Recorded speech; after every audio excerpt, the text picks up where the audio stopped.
Chicago, c'est Caleco, Diripo, Manioko, Carnigiolo. Manioko, Carnigiolo.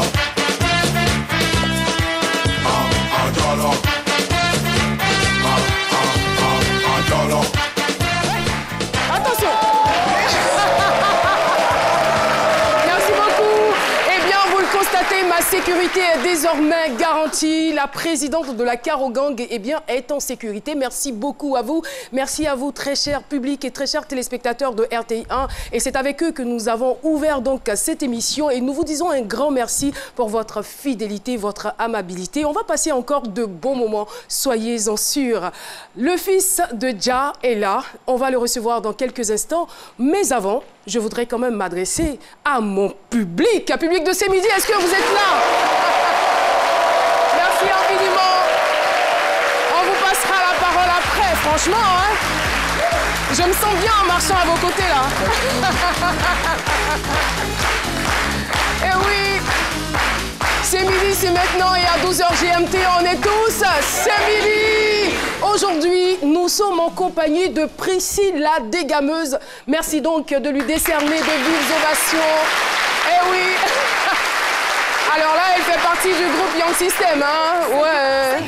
Sécurité garantie. On voit que les gens dans la rue. Donc s'il y a une sécurité comme ça, c'est bon pour moi. Bah, c'est parfait. Voilà. Eh bien, Jean-Michel Ounan, oui, tout va bien, je suppose? Tout va super bien. Bonjour à toi, bonjour à tout le monde à la maison. Et puis, j'ai une très belle nouvelle. C'est que... J'espère que vous serez toujours heureux après ce que je veux dire. Alors, la vérité, c'est que l'héritage culturel africain, surtout écrit, a été longtemps nié et caché. Tout à fait. Et donc, j'ai découvert une œuvre splendide qui la restaure, qui nous remet tout ça en mémoire, qui en démontre toute la richesse, tout l'or, tout le trésor.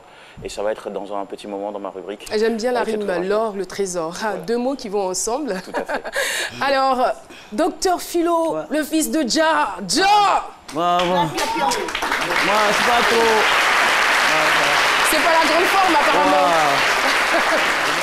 Non, vous m'avez blessé tout à l'heure. Je suis pas trop dans mon assiette, c'est pas... Moi, je vous ai blessé à quel moment? Oui, mais attends, on est là, ça fait combien de saisons que nous sommes là? Ouais. Et c'est aujourd'hui, je vois qu'on est tout le temps là, votre sécurité n'a jamais été garantie, sauf aujourd'hui. Vous dites que moi, j'assure toujours votre sécurité et c'est pas la forme qui fait la force. Voilà, c'est pas la forme.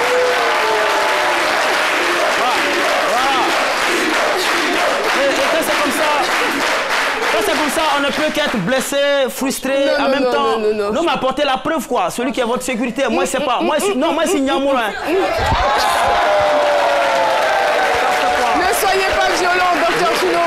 Ça t'a fait quoi? Ne soyez pas violent. Alors, quoi? Ça c'est bébé. Ça, on le sait.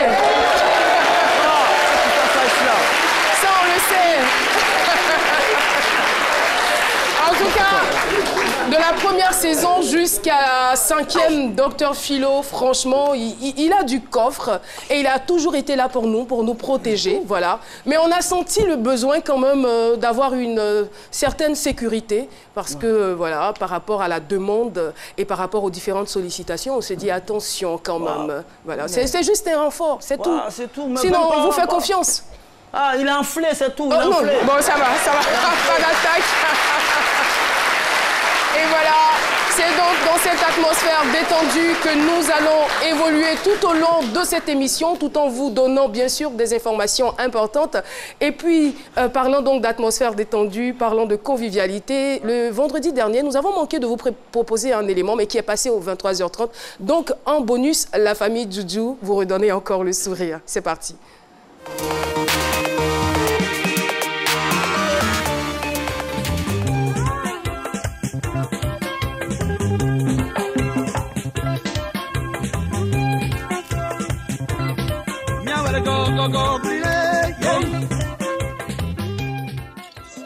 Hey, le bon vieux temps, le temps qui passe, il nous vole.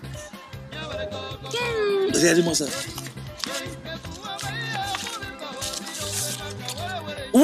Ouais. Voici Doudou en son enfance. Qu'est-ce qui se passe, papy? Voici ton père quand il était jeune. C'est pas ça? C'est lui. C'est lui, il était plus jeune. T'as vu comment il était, non? C'est ça. Ah! Donne-moi, papy. Donne-moi. C'est toi, papa? Donne-moi ça.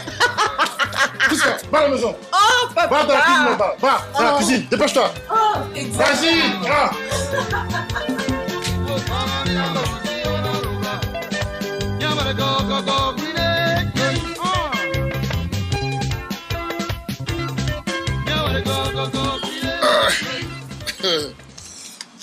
Papa, tu te souviens de cette photo-là?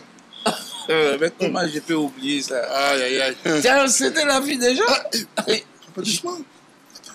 J'étais même chassé de la maison. Pas doucement, après il peut entendre ça. Mais t'inquiète pas, mon fils. Pourquoi tu t'inquiètes? Pourquoi? La fille même a dit que l'enfant n'a pas survécu. Papa, tu sais, au fait, l'enfant est là, quoi. Et... oui, cet enfant-là même, tu le connais très bien, papa. Non, c'est pas possible. Il vit, hein, l'enfant là? Oui. Il vit, oui. C'est mon secret, au fait. Papa, c'est mon secret. C'est pas possible, c'est pas possible. Tu as pu faire ça? Oui. Et il est où? Ben, il vient souvent ici. Ici même à la maison? Oui, papa. Papa, doucement, parce que... C'est pas possible. Papa. Mais t'es trop fort. Oh, papa, doucement. Si on m'entend, c'est foutu, hein. Hé, tiens, pas ça, c'est la première fois. Caro m'a donné rendez-vous. Il y a l'impression que le monde tourne à l'envers. Mais moi, Philo, là, il a lui montré que... ouais, je suis adaptateur numéro 1. Tout terrain champion. Moi, je m'adapte à tout. Romantique 100%. Qu'est-ce qu'il y a? Il me met où? Hey! Alors, Même les peines qui me faisaient passer des nuits blanches, plus belles que le monde belle, tes lèvres, ton visage m'ont remis en selle, Depuis que mes yeux se sont posés sur toi, ils sont restés figés, ma vie sans toi. Je n'y pense même pas, bébé, épouse-moi. Je n'y pense même pas, bébé, épouse-moi. Ne me laisse pas tomber, épouse-moi. ne me laisse pas tomber, épouse-moi, ne me laisse pas tomber. Non, Miss Premier, non, tu es un génie, c'est son son. C'est au fait le son même, ça coûte des carreaux et moi bien la chante ça. Tu vois non, ne me laisse pas tomber, épouse-moi. Oh l'amour quand tu me rends dingue, oh carreau.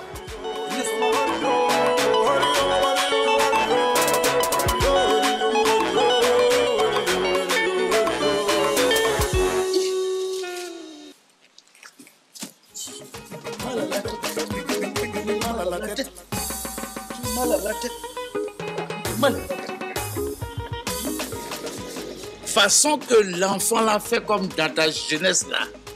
J'espère que c'est pas lui ton fils. Papa, s'il te plaît, cette histoire-là, fais comme si on n'en a jamais parlé. S'il te plaît, papa. Papa, tu sais, hein, c'est pour ça que tous mes amis m'appellent Juju Mix Premier. El Panturo et la Pantalon Cuista.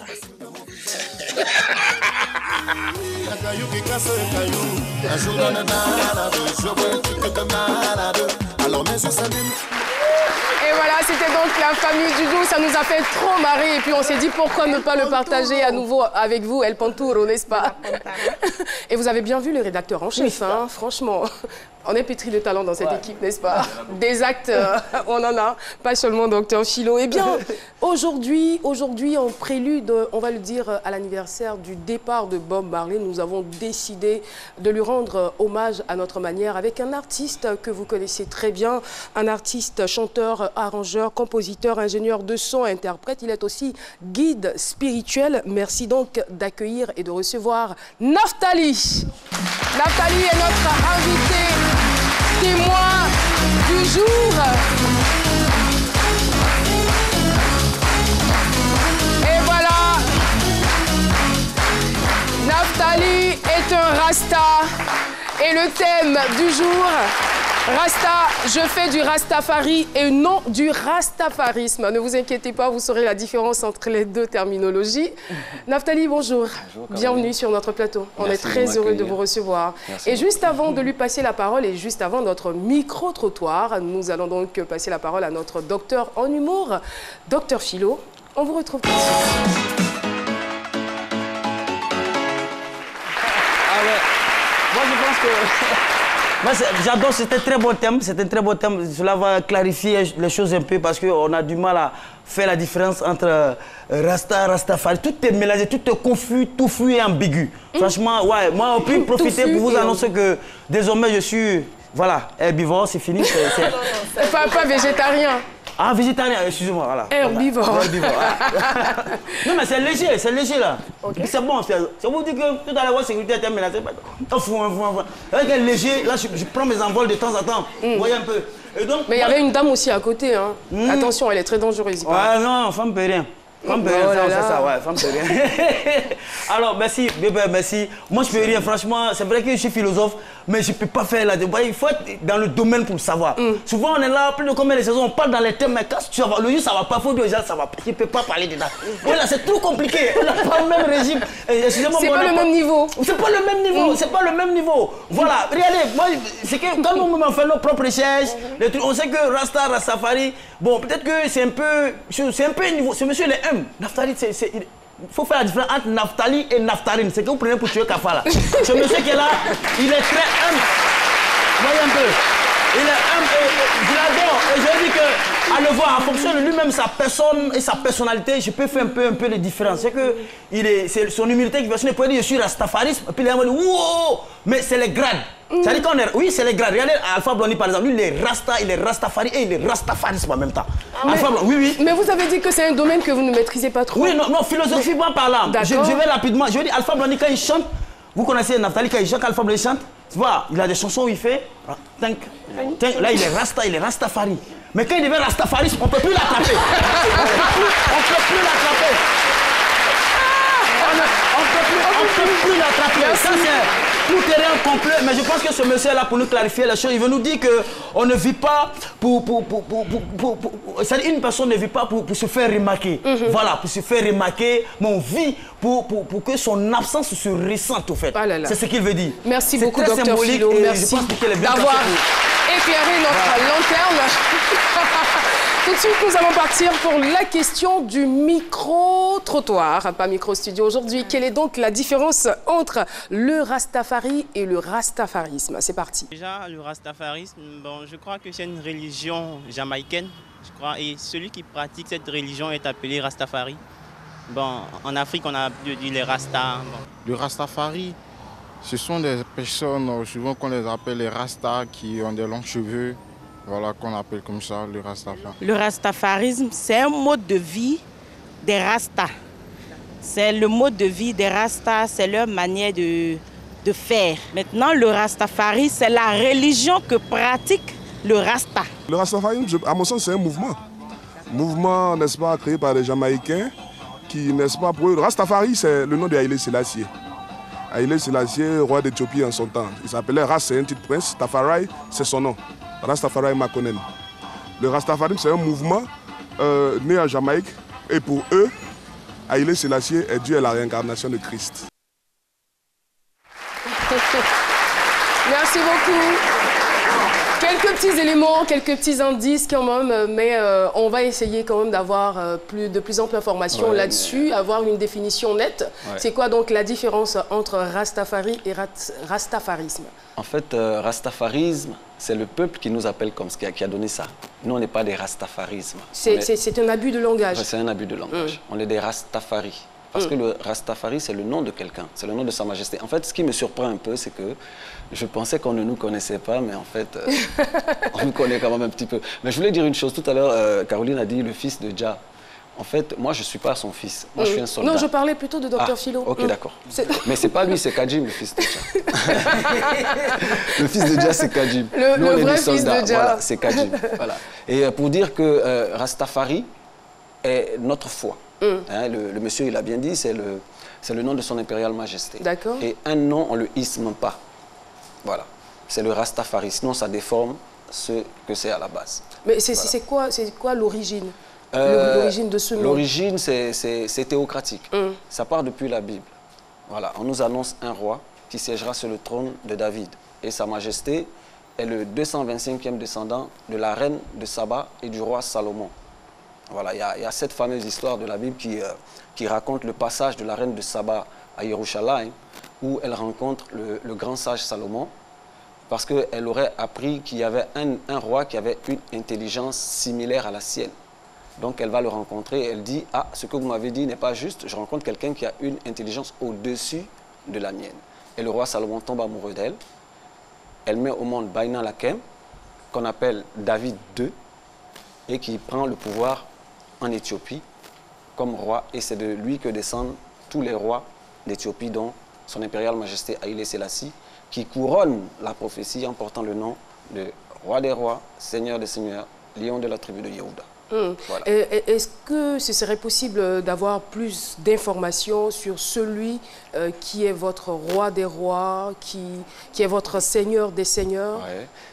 Bon, tout ce que nous on peut dire au monde, d'abord il faut que je dise une chose. Rastafari, c'est une affaire d'initié. Il y a des choses que nous avons, qu'on nous a dit de conserver conserver jalousement. On ne donne pas tout, parce que Rastafari n'est pas une religion, on ne fait pas de prosélytisme. C'est celui qui le sent, celui qui le vit, comme dit Bob Marley, who feel it, knows it, c'est-à-dire celui qui le sent, le sait. Et c'est lui qui va. Nous, on ne fait pas de prosélytisme. On ne dit pas à quelqu'un, donne ta vie à Haïlé Sélassie. Non, c'est celui qui a compris. Ah, donc c'est à lui que vous donnez vos vies, en fait. En vérité. Et c'est celui qui comprend, qui s'y met. Je prends un exemple simple. Tu dirais à quelqu'un d'une autre religion, donne ta vie à ma foi, à moi, tu pourras lui donner ta foi, mais est-ce que tu pourras lui apporter la paix? La paix, on ne donne pas la paix à quelqu'un, la paix vient de l'intérieur. Alors que quand quelqu'un trouve quelque chose, il conserve avec ce qu'il a de plus fort, avec l'intérieur. Vous voyez? Donc c'est pour ça qu'on ne fait pas de prosélytisme. Le Rastafari, c'est quelque chose... Mais je veux dire, en même temps, chacun a sa foi. Oui. Et chaque foi a aussi ses principes. Bien sûr. Voilà, donc parlant de d'autres religions, nous respectons toutes les religions. Vous savez, Dieu, il est tellement immense et souverain qu'il a donné la possibilité à chacun de faire son choix. C'est la raison pour laquelle nous vous recevons sur ce plateau pour que vous puissiez nous expliquer un tant soit peu les dogmes sur lesquels vous vivez, les bases, les fondements de votre foi. Alors, vous nous dites que Haïlé Sélassie est le roi des rois, le seigneur des seigneurs. On voudrait bien savoir quel genre de personnage il incarnait, qu'est-ce qu'il apportait à sa génération, qu'est-ce qu'il apportait ou qu'est-ce qu'il continue d'apporter au Rastafari que vous représentez? Sa Majesté, d'abord, on va aller déjà de manière physique. Sa Majesté est le fondateur de l'OUA. Hein? C'est le fondateur de l'OUA. Ça a été le plus grand combattant de l'unité africaine. Il a œuvré toute sa vie à lutter contre le racisme, la ségrégation. À l'époque où tous les pays africains étaient sous colonisation, l'Éthiopie est le seul pays à n'avoir jamais été colonisé par qui que ce soit. L'Italie l'a occupé peut-être 3 ans et la demi après, Sa Majesté reprend le pouvoir. Donc Sa Majesté était la seule personne libre qui pouvait parler librement de la ségrégation de Nelson Mandela qui était en prison. Il était le seul qui luttait contre ça. Donc ça fait que Sa Majesté, pour les Rastas, reste un modèle de vie parce que c'est un homme intègre. Sa Majesté, il s'est marié à une seule femme. Au moment où sa femme quitte la chair, Sa Majesté se fait fabriquer un lit d'une place. Et voilà celui à qui nous voulons ressembler. Pour nous, Sa Majesté, c'est l'être humain parfait. Voilà. C'est juste un modèle, comme on en rencontre aujourd'hui. C'est un modèle au premier degré. Maintenant, il y a des degrés et des degrés. On y reviendra certainement, Jean-Michel. Alors moi, je sais que votre avis ne met pas tout le monde d'accord, mais je ne voudrais pas entrer dans le côté religieux de l'échange, mais plutôt seulement sur le côté modèle exemplaire. Alors quand on prend un personnage comme Ménélik II, qui lui aussi est éthiopien et qui fait partie de ceux qui ont défendu l'Éthiopie, qui l'ont protégé des invasions, c'était un grand stratège militaire, un homme d'une pétillance intellectuelle rare. Alors est-ce que l'intelligence Et le courage, c'est-à-dire, quand je parle de courage, la bravoure, la capacité à défendre, à protéger un territoire, suffit pour faire d'un personnage un roi des rois ou seigneur des seigneurs. Parce qu'en la matière, il y a plusieurs exemples sur le continent africain. En vérité? Beaucoup d'exemples. Et parlons aussi de défense de l'unité africaine. Enfin, il n'est pas le seul à l'avoir fait, il y a d'autres noms. Quand même pour moi. Ouais, est-ce que ça transfère directement à cette personnalité-là un pouvoir divin ou un statut de perfection humaine? Et voilà pourquoi, tout à l'heure, j'ai commencé par dire... Sinon, normalement, si c'était ce qu'on regardait, on n'aurait pas parlé de Sa Majesté, on aurait parlé de Ménélique. On aurait parlé de Johannes. Oui, parce que c'est des gens qui ont pris les armes. Parce qu'il y en a plusieurs qui ont... C'est des gens qui ont pris les armes. Voilà, donc la prophétie annonce quelqu'un, on vous dit, il ne redressera pas le roseau qui fléchit. Moi, je voudrais que vous répondiez à ma question. C'est-à-dire, non, je viens, parce que c'est un cheminement. Les critères que vous avez cités, à savoir l'intelligence... C'est un cheminement, je vous explique. Oui, j'ai compris votre cheminement, mais je veux une réponse à ma question. Vous avez parlé de pétillance, enfin d'intelligence. Vous avez parlé de défense d'un pays qui n'a jamais été colonisé. Vous avez aussi parlé de défense de l'unité africaine. Alors, je vous ai donné un exemple. Je n'en citerai pas beaucoup, mais de personnalité qui est entrée aussi dans ce sens-là. Est-ce que ça suffit pour conférer un statut divin à un être humain qui a un début et qui a une fin? Si vous me laissez... Qui a une essence et alors, Jean-Michel, on va laisser l'invité s'exprimer. Si vous laissez faire mon cheminement, vous comprendrez où je vais. Je vous explique. On aurait pu dire que c'est Ménélique II qui est le roi des rois, parce qu'il portait aussi le titre du roi des rois. OK? De Négus. Oui, il portait le titre de Négus. On aurait pu dire c'est Johannes. Mais pourquoi on n'a pas pris ces deux-là? Sa Majesté est celui qui a le moins combattu, je veux dire, qui a moins fait la guerre. Sa Majesté n'a fait que se défendre. Vous voyez? Mais pourquoi ça tombe sur lui? C'est pour ça, au départ, j'ai dit que c'est théocratique. Parce que Sa Majesté n'a pas été choisie par notre cœur. Sa Majesté est l'annonce d'une prophétie qui se réalise. Vous voyez? C'est-à-dire, j'aurais pu regarder même dans la famille de Sa Majesté, il y a un premier roi des rois qui s'appelait aussi Haïlé Sélassie, mais qui n'est pas celui-là. Celui-là, il porte réellement la réalisation du roi des rois, du Seigneur des seigneurs, et de la tribu de Juda. Non, mais je viens, parce que c'est un cheminement. C'est un cheminement, je vous explique. Maintenant, la prophétie dit, 2000 ans après l'apparition du Christ, doit apparaître quelqu'un. Avant son arrivée, alors, est-ce que vous êtes en train de dire que la prophétie suffit ce qu'on va faire, Jean-Michel, je vais vous poser une question qui va peut-être vous permettre de rebondir là-dessus. On va faire un langage de sourd parce qu'on n'arrivera pas à s'entendre si je veux dire quelque chose chaque fois je suis coupé. Vous avez beaucoup de connaissances en fait. Le truc, c'est que je ne veux pas vous développer longtemps. Vous êtes guide spirituel et je veux dire, cette religion ou cette spiritualité, comme vous aimez à le dire, vous l'avez rencontrée, vous l'avez découverte il y a environ 25 ans. Je veux dire, avant cela, vous pratiquiez peut-être d'autres religions, on ne va pas forcément revenir là-dessus. Mais qu'est-ce qui vous a réellement motivé à opter pour ce choix, à opter donc pour cette spiritualité? Et puis, qu'est-ce qui a véritablement changé dans votre vie depuis lors? Mais j'étais un religieux comme tous les autres. Je ne dirais pas de quelle religion je viens, parce que ça donne toujours l'impression qu'on veut dire que d'où on vient n'est pas meilleur. Non, il n'y a pas de problème, allez-y. Donc, mais en fait, je recherchais l'amour. L'amour réel. Et dans la religion où j'étais, on nous parlait de l'amour, on entendait parler de l'amour, mais les actes n'étaient pas d'amour. On était toujours en train de critiquer les autres. Ouais, l'autre religion dit ça. Ouais, nous, on est les meilleurs. Et je ne me retrouvais pas dedans. Moi, je cherchais un truc qui pouvait me faire... C'est-à-dire qui pouvait faire que je puisse voir l'autre comme étant Dieu, comme étant moi, comme étant quelqu'un que je vais respecter, et pas quelqu'un que je veux absolument détruire pour pouvoir grandir. Et quand j'ai rencontré Rastafari, j'ai vu que c'était l'humilité totale. C'est-à-dire, en Rastafari, on nous enseignait une chose simple. Mais sauf ignorance ne va pas, il n'y a aucune religion qui prône... non, c'est ce que je dis, mais qui le vivent. Parce que prôner, dire et faire, c'est deux choses différentes. Moi, j'ai été croyant. J'ai été dans toutes les autres... enfin, dans tous les autres. Dans le groupe où j'étais, quand on nous parlait tout le temps de l'amour. Mais chaque fois qu'on voyait les autres, on disait qu'ils étaient perdus. Or que Rastafari dit, personne n'est perdu. Rastafari dit, ça dépend juste du degré.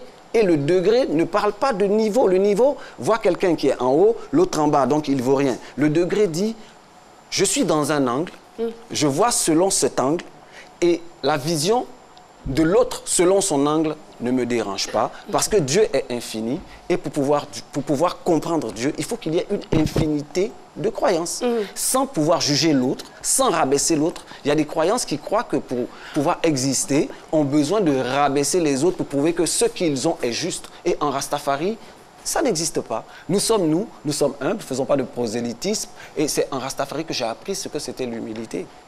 Moi, il disait pour vous, l'humilité, c'est quoi? Mais l'humilité, c'est l'effacement total de sa personne devant l'œuvre divine. Alors donc, vous avez découvert l'amour que vous n'aviez pas auparavant, que vous ne viviez pas ou que vous ne pratiquiez pas auparavant. Voilà. Aujourd'hui, comment se manifeste cela? Quelle est la démonstration de votre amour par rapport aux autres? Mais, déjà, de porter le vœu que nous portons, c'est-à-dire de porter les cheveux, d'avoir la barbe. C'est un acte d'humilité devant Dieu et d'humiliation devant les hommes. Que de se garder, les cheveux, de ne pas les couper, de garder aussi la barbe. Déjà ça. Déjà ça. Et ça empêche l'homme de monter trop haut, d'avoir une trop grande estime de sa personne. Il faut s'aimer, hein, parce que la loi qui dit « aime ton prochain comme toi-même » te demande d'abord de t'aimer toi-même, parce que tu ne peux pas donner à l'autre ce que tu n'as pas. Mais cette loi ne te demande pas de t'aimer au-dessus de Dieu, parce que la première idolâtrie, ce n'est pas d'adorer une statuette ou un caillou, mais c'est d'adorer sa propre personne. Parce qu'en fin de compte, l'idolâtre, il va vers la statue parce qu'il croit qu'il est tellement intelligent qu'il peut remplacer Dieu par autre chose. Voilà ce que c'est que la première idolâtrie, de s'aimer au-dessus de tout. Et en Rastafari, j'ai trouvé ça. Avant, j'étais quelqu'un de très orgueilleux et aujourd'hui, je suis quelqu'un de très humble. Voilà. Ben, je veux dire, c'est votre entourage qui le dit ou c'est vous-même qui le dites? Bon, Philo l'a dit tout à l'heure. Et en plus, les actes que je posais avant, ne sont pas ceux que je pose aujourd'hui. Avant, je me souviens un jour, je rencontre, si je peux le citer, Ray Lema, un grand musicien. Et moi, je n'étais qu'un assistant dans un petit studio d'enregistrement. Et quand on est allé à l'aéroport, moi, j'ai vu un monsieur qui arrivait tout simple. Et puis moi, j'avais les mains dans les poches, tu vois. Mais lui, il est Ray Lema, quoi. Il a parcouru le monde entier.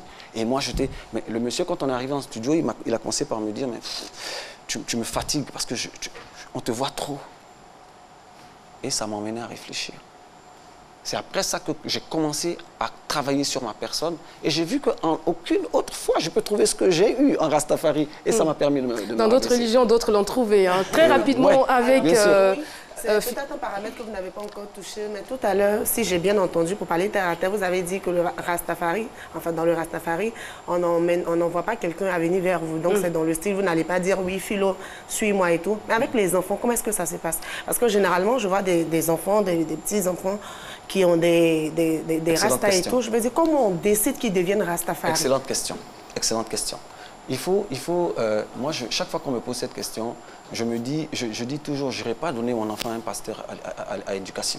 Je n'irai pas donner mon enfant à un imam à éducation. Pourquoi? Parce que si je le donne à l'imam, c'est que je suis un menteur. Je pense avoir trouvé la vérité. Est-ce que vous n'avez pas l'impression que vous êtes en train de vous contredire? Les enfants sont éduqués. Écoutez-moi.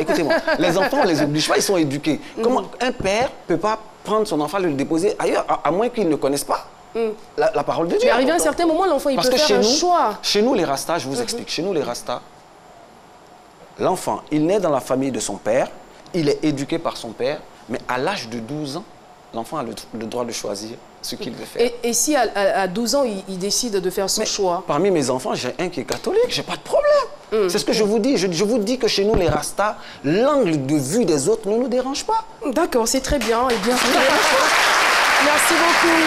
Seulement, ce que j'aimerais ajouter, Nathalie. Je dis à tous mes enfants, si tu veux être chrétien, sois-le comme la Bible le demande. Si tu veux être musulman, sois-le comme le Coran le demande. Ne le sois pas comme un humain veut te le montrer. C'est tout. Eh bien, avant de revenir, avant de lui redonner la parole, nous allons partir pour la question du jour. Cette question qui vous permettra de gagner 100 000 francs. Lequel de ces artistes est-elle invité témoin de l'émission d'hier? Réponse A, Venom DJ. Réponse B, Safarel Obiang. Envoie donc A ou B au 98 133 pour tenter de gagner 100 000 francs. Voilà, c'est une réalité. Je reviens toujours là-dessus et ils sont nombreux ceux qui jouent et ils sont nombreux aussi ceux qui gagnent. Alors, Naftali, on parlait donc de votre foi, de votre spiritualité. Naftali, il faut le dire, est un artiste, chanteur, compositeur, ingénieur de son et interprète, guide spirituel. Et cela fait environ 25 ans qu'il est dans la musique. Il a commencé par la musique de recherche. Ensuite, il a commencé à composer, on va dire, des textes de rap. Voilà. Et puis, il a décidé donc de faire du reggae.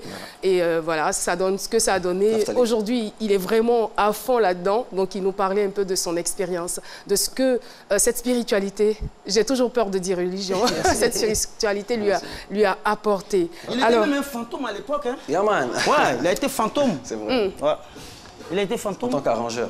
En tant qu'arrangeur, voilà. Je continue d'arranger en tant que Naftali aussi. Hein. Moi, personnellement, j'ai suivi cette première partie. Vraiment, le débat était houleux. Moi, j'étais même perdu à un moment donné. Il dit, ah, tu dors. J'ai dit, ah, je comprends rien dedans. Moi, je ne suis pas rentré dans ces connotations spirituelles ou autre. Moi, mais j'ai trop de problèmes. Si je dois prendre ça encore pour ajouter à mes problèmes. Ça va être chaud. Moi, je vais de façon pratique.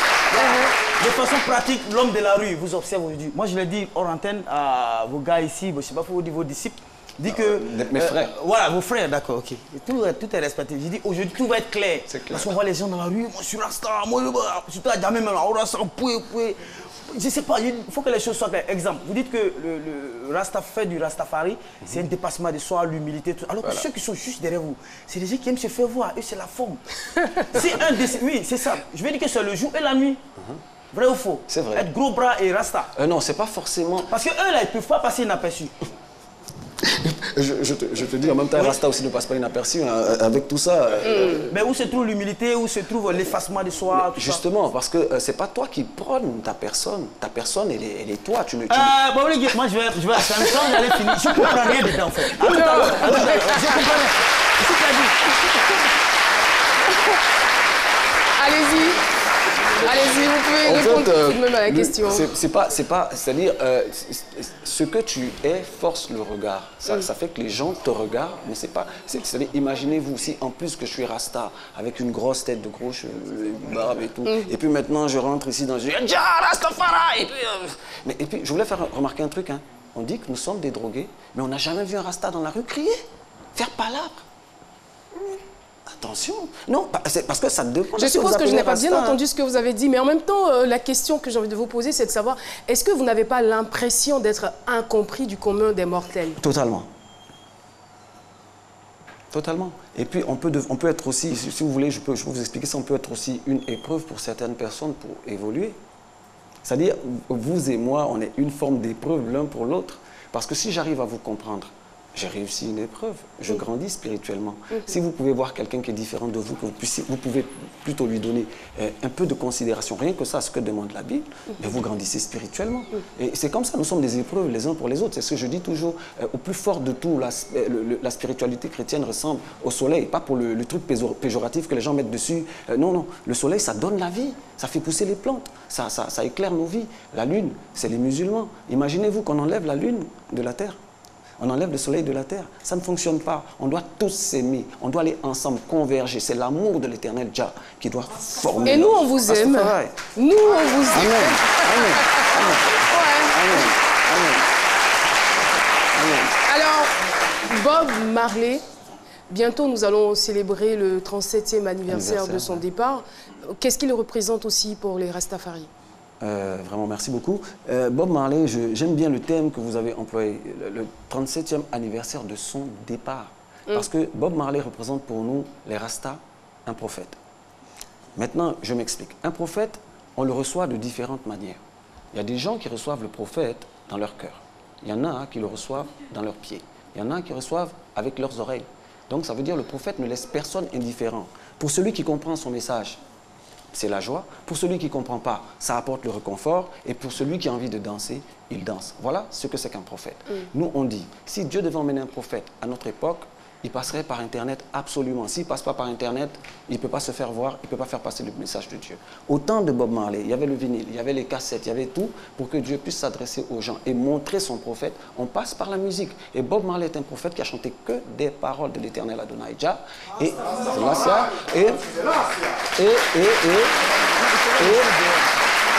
merci.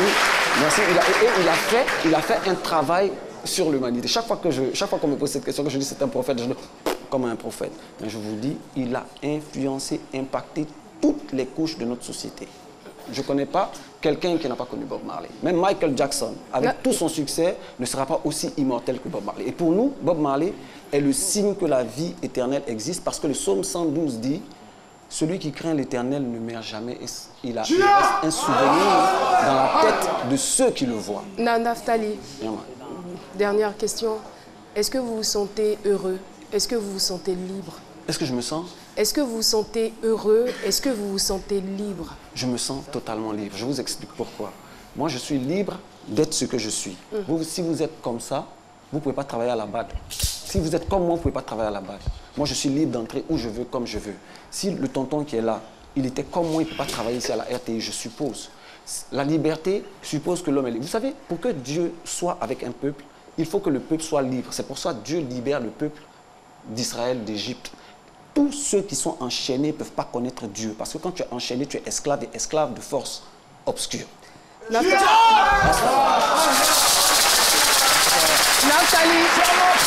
sans l'herbe, est-ce que vous vous sentiriez heureux? Merci beaucoup. Vous savez, quand j'ai épousé Rastafari... C'est la toute dernière question. Quand j'ai épousé Rastafari, je fumais de l'herbe à outrance. Dès que j'ai connu Rastafari et qu'on m'a parlé du côté sacré de l'herbe, j'ai bloqué l'herbe pendant 14 ans. Écoutez-moi bien, j'ai vécu sans herbe pendant 14 ans. Et après 14 ans, j'ai repris le sacerdoce avec l'herbe comme sacrement. C'est nécessaire pour certains, pas pour d'autres. Merci beaucoup. Je pense que c'est là qu'on va s'arrêter. Et voilà, comme je le disais, c'est dans le respect des choix des uns et des autres. Nous avons reçu sur ce plateau des personnes qui croyaient aux extraterrestres. Eh bien, il est toujours bon de les écouter. Nous sommes dans une société et nous vivons ensemble. C'est important, comme il a dit, de s'aimer les uns les autres avec nos différences. Voilà, le sage Sissoko. Le sage Sissoko. Je sens que vous aurez quand même beaucoup à dire aujourd'hui. Bah oui, Caro, je vais essayer de faire comprendre à ce public, aux téléspectateurs, ce que je sais. D'accord. L'expérience de ma vie. C'est parti, on vous retrouve juste après ceci.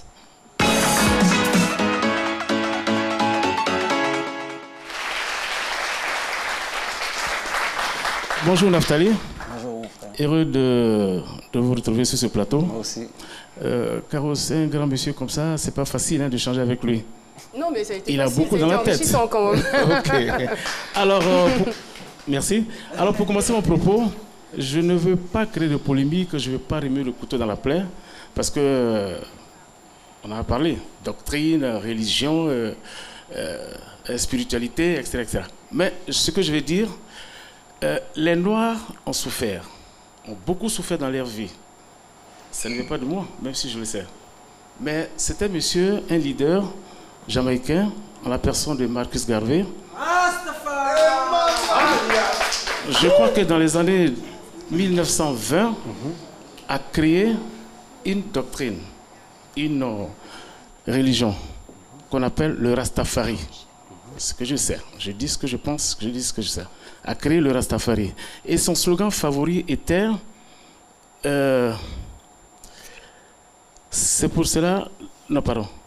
Voilà, un peuple de la Jamaïque, ou si vous voulez, un peuple noir, nous avons souffert. Nous avons été opprimés.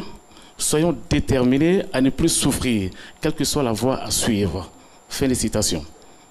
Et à la tête de cette religion, il a été nommé Haïlé Sélassié Ier, l'empereur de l'Éthiopie.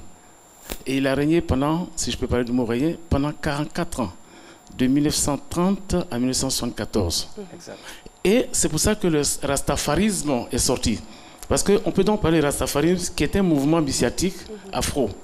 Qui considère... le sage, excusez-moi, qu'est-ce que vous voulez concrètement dire je veux dire que le rastafari, effectivement, existe. Mais quand on parle de rastafarisme, c'est reconnaître Haïlé Sélassié en tant qu'empereur, en tant que prophète, pardon, et messie.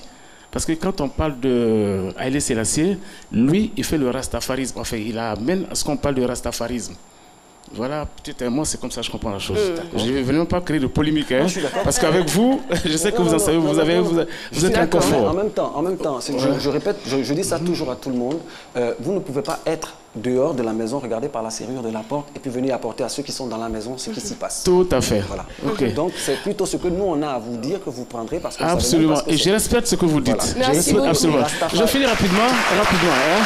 Alors le rastafarisme est une religion qui a subi beaucoup de déboires, beaucoup de souffrances.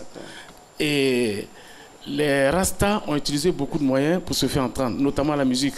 Tout à fait. Ils sont passés par la musique. Par la musique. Et qu'on appelle le reggae. Merci infiniment. À travers le reggae, très ils font beaucoup de choses. Le sage Sissoko. Et voilà. C'est donc terminé pour cette partie. Je dis que le Rasta n'est pas un voyou. Le Rasta n'est pas un bandit, c'est pas un drogueur, etc. Il veut seulement faire passer un message pour que la société soit saine et loyale. Merci. C'est ce que merci beaucoup, le sage Sissoko. Tout de suite, nous allons retrouver Prissy, la dégameuse. Voilà, Prissy, c'est à vous de jouer. Alors, j'ai décidé de rester dans le même registre. Donc, j'ai piégé la Fédération des Rastas de Côte d'Ivoire, qui sont venus accompagner notre invité, voilà, juste derrière Caro. Je leur ai fait croire qu'il fallait faire une intro pour recevoir l'invité. Il fallait faire une petite choré. Et eux, ils sont entrés dans le jeu. C'est parti. L'intro en chantant, ou bien si vous avez des trucs pour annoncer. On peut entrer en chantant. Okay. En chantant simplement une chanson que tout le monde connaît, Fabi. Ouais. Tu entends une chanson belle et simple. Negus name so sweet, Emmanuel. Mais c'est pas ça les faire la jouer. Bien comme ça quoi. Oui, à la main, non, c'est juste. Moi, je pensais à un truc, par exemple, vous êtes 4, je me dis 2, on essaie.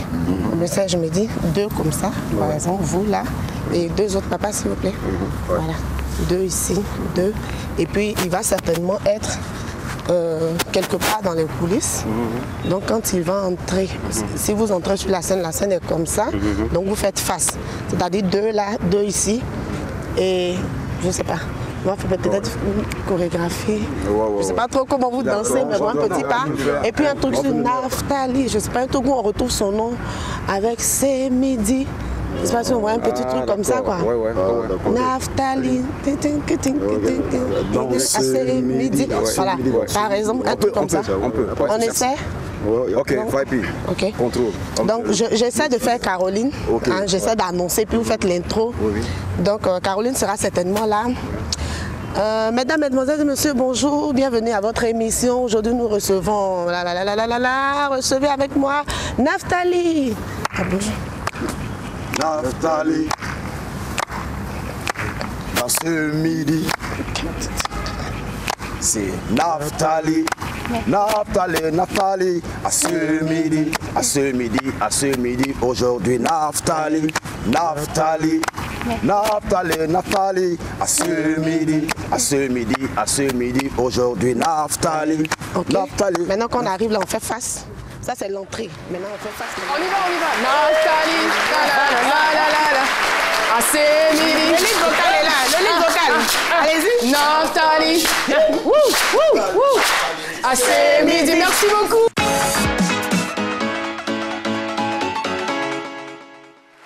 Je suis très heureux d'évoquer avec vous aujourd'hui une œuvre dont l'auteur partage mon prénom, Jean-Michel, seulement qui ne s'appelle pas Honor, mais Gian. Il est français, auteur et politologue à la fois. Il est l'auteur de biographies sur Senghor et Amadou Kourouma. Il nous livre une œuvre splendide sur les manuscrits de Tombouctou. Ça devrait être très intéressant pour nous. Tombouctou, c'est plus de 300 000 manuscrits du XIIIe au XVIIe siècle. Et contrairement à ce qu'on pourrait imaginer, les sujets sont loin d'être sacrés, religieux. À cette époque, la ville, en plein apogée, c'était un centre culturel, commercial, prospère, qui accueillait des étudiants, plus de 25 000 venus de plusieurs pays, comme l'Égypte, le Ghana, le Maroc, qui venaient apprendre, suivre des cours à l'université Sankoré. Alors c'est un bouquin tellement riche en illustrations, en photos, en contributions d'experts. On y apprend beaucoup sur l'exercice du pouvoir. Par exemple, Naftali, je suis sûr que vous allez confirmer, est-ce que vous saviez qu'il y avait un traité de bonne gouvernance au XVe siècle qui témoignait déjà que l'Afrique était bien organisée, structurée, avait Vous en savez quelque chose? 15e siècle et même bien avant. Et même bien avant, je peux vous en parler. D'accord. Alors, on découvre aussi des kilos de connaissances en or sur la gestion du foncier, sur l'enseignement, sur la grammaire, les mathématiques, les secrets de médecine, par exemple la santé par les plantes, les pierres, les organes d'animaux. À cette époque, les médecins opéraient déjà de la cataracte. On retrouve même un brillant traité sur les méfaits du tabac qui date de cette ère-là. Et l'auteur, pour rédiger ce livre de 188 pages, a bénéficié de la contribution d'éminents archéologues, historiens, de brillants professeurs qui nous démontrent que le savoir africain, à l'époque, était en avance sur son temps, que la transmission des connaissances en Afrique n'a toujours pas été le fait de la tradition orale, mais aussi écrite. C'est-à-dire que la civilisation africaine n'est pas qu'une civilisation orale, mais c'est une civilisation qui a un témoignage écrit. Je voulais juste ajouter que quand le musée du Caire a brûlé, c'était justement pour cacher ça. On vous cache toujours tout. Tout à fait. Voilà. Alors, et que l'histoire des savants de Tombouctou éclaire aujourd'hui des institutions modernes. Tous ces savoirs-là étaient consignés sur des parchemins, des papiers d'Orient, des omoplates de chameaux, des peaux de moutons.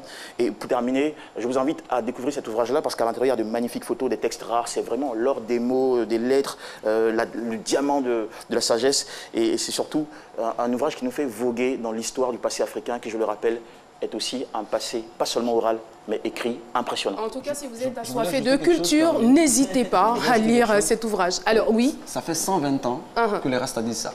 Mais personne ne nous écoute. Donc je crois que maintenant, je vais dire ça à d'autres personnes qui vont le dire. D'accord. Mais on va le lire, ne vous inquiétez pas.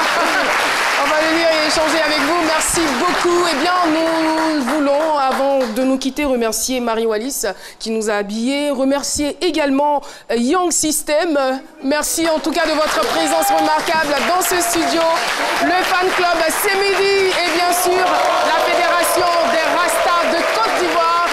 L'émission est donc terminée. On a été très heureux d'être en votre compagnie. Demain, jeudi, on sera encore là par la grâce de Dieu pour un autre numéro aussi enlevé de C'est Midi. Voilà. Alors, on termine avec vous. On a démarré avec vous. Vous avez quelques gadgets à distribuer. Toujours sur la musique de Young System. Nous allons vous dire au revoir et très bon appétit. Restez donc sur RTI 1, très chers téléspectateurs. Voilà. Ça danse aussi les Rastas?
Ele ganha Zeku, não, ele ganha Zeku.